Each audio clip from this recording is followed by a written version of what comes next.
दीदी, आज मन में एक अजीब सा सवाल उठा है।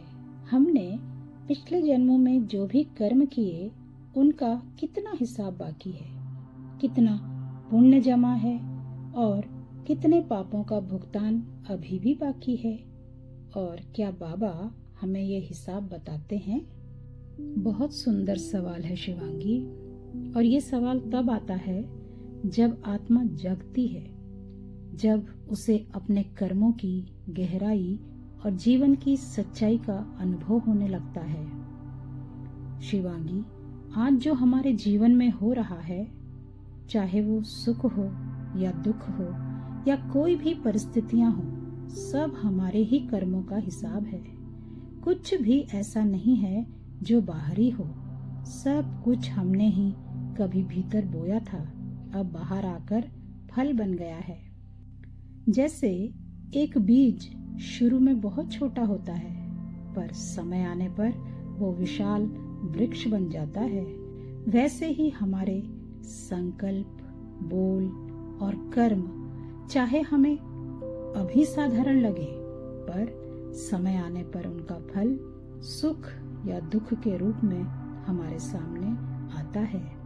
इसलिए हर बार बाबा कहते हैं, अपना हर कर्म ऐसा हो जो खुद का कल्याण करे और दूसरों का भी भला करे।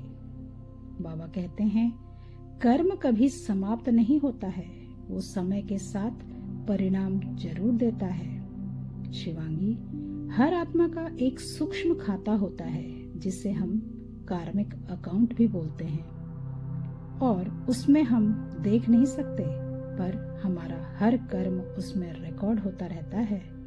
जैसे एक बैंक अकाउंट में हर लेन देन दर्ज होती है, वैसे ही आत्मा के रिकॉर्ड में हर संकल्प, हर दृष्टि, हर भावना दर्ज होती है।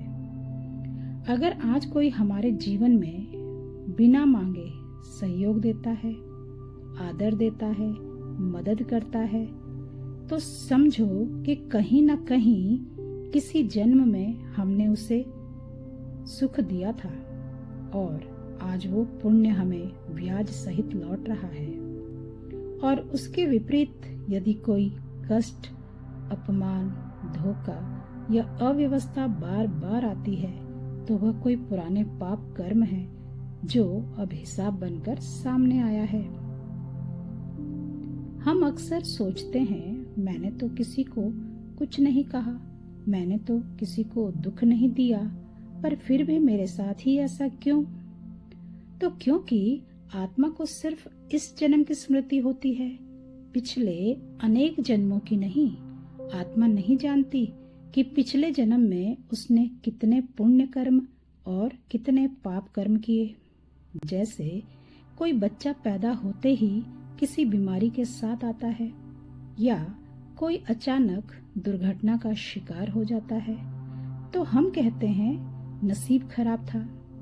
पर बाबा समझाते हैं, नसीब कोई बाहर की चीज नहीं है, यह उस आत्मा के अज्ञात कर्मों का ही पुनः उदय है।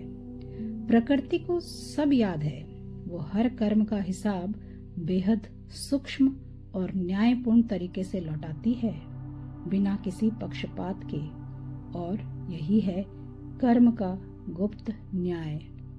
तो दीदी, इसका मतलब है कि आज जो हम कर रहे हैं वो आगे हमारे साथ चलेगा। हम जो सोचते हैं, बोलते हैं, वो सब रिकॉर्ड हो रहा है। बिल्कुल शिवांगी, हर संकल्प, हर भाव आत्मा के कार्मिक अकाउंट में रिकॉर्ड हो रहा है। लेकिन बाबा कहते हैं, घबराने की बात नहीं है, क्योंकि बाबा ने हमें ज्ञान दिया है कि पाप कर्मों को भोग और योग से खत्म किया जा सकता है, और पुण्य कर्मों को सेवा और शुभ भावना से बढ़ाया जा सकता है। अब अगर तुम किसी को क्षमा करती हो, शुद्ध संकल्प रखती हो और बाबा को याद करते हुए सेवा करती हो, तो वो सारे कर्म पुण्य बनकर आत्मा के खाते में जमा होते हैं, और यही आत्मा को भविष्य में सुख, सहयोग और शांति दिलाते हैं। हर आत्मा का जीवन एक बहुत बड़ा खाता है, पर बाबा हमें उसके मालिक बना रहे हैं।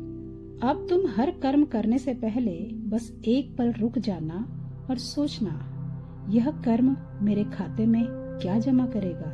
फिर देखो, तुम्हारा हर संकल्प, हर शब्द तुम्हारी आत्मा को ऊपर ही ऊपर उठाता चला जाएगा।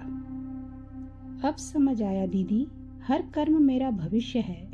अब मैं हर संकल्प, हर व्यवहार सोच समझ कर करूंगी, क्योंकि अब मैं पाप नहीं, पुण्य का खाता भरना चाहती हूँ। सही कहा शिवांगी, क्योंकि बाबा कहते हैं जो आत्मा हर पल पुण्य कर्म करने का संकल्प लेती है, उसका हर कदम तप बन जाता है।